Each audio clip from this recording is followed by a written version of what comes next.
again. Just thought I'd come to you because I'd had another interesting question from one of my brides. She has been trawling through the life of Instagram and Pinterest and wedding magazines, and she's full of inspiration, but not full of bank beautifulness. First tip would be use what you have, and that can be use what you have in the cupboard. And you could spend, most people are engaged for about a year, spend that year collecting, magpieing, get a big empty cupboard, chuck out all the linen, you're not going to change your bed for a year, and fill it with just wedding wonderfulness. So see what you have anyway. The reason that can really help you is I did have a bride a few years ago who literally had nothing. They were just so in love and wanted to celebrate the day as best they could, but they were given a bell tent from her now in-laws. So she said, I've got a massive bell tent. And I was like, let's use that. She also had a friend that owned a woodland, so that helped. So we did a really magical woodland wedding with a bell tent as the backdrop. And that became their focus. So that was brilliant. So that's what she had and that's what she did. And that was what made it so wonderful. It was a magical woodland fairy, ribbons in the trees, candle lights, woodland wedding. It's beautiful. So use what you have in stuff, but use what you have in skills and friendship. Everyone likes to contribute, everyone wants to make you happy. So if they have a skill that can help you, ask them. They'll probably more than happily give it to you. And nowadays, people have been living together and you don't need a toaster or a bin. Actually, what you need is your best mate who's a graphic designer to help you with your wedding invites.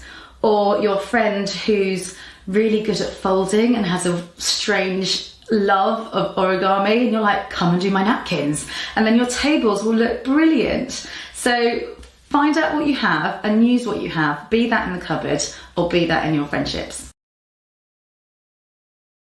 Love local, go independent and go local if you can.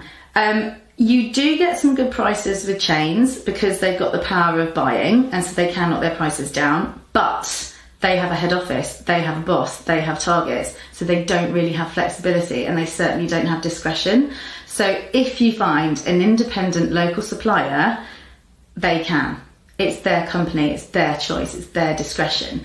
And if you use your charm, if you're flattering, if they buy into you as a couple and your story, they will want to help. And they have the power to do that. So I'm flying the flag for independent and local. Another tip for keeping your budget contained is, if you're not work shy, an independent dry hire. So what that means is finding a venue that is the shell. You find your backdrop, you find your venue that speaks to you, and you make it all yours. So this isn't for the work shy, because you have to have imagination, you have to have all hands on deck, you have to love what you're doing and have a passion for making it the best that it can be. It's not going to work for you lazy brides out there, but it will work wonders and add the most personal touch to everything, everywhere, throughout the day. And it's called a dry hire.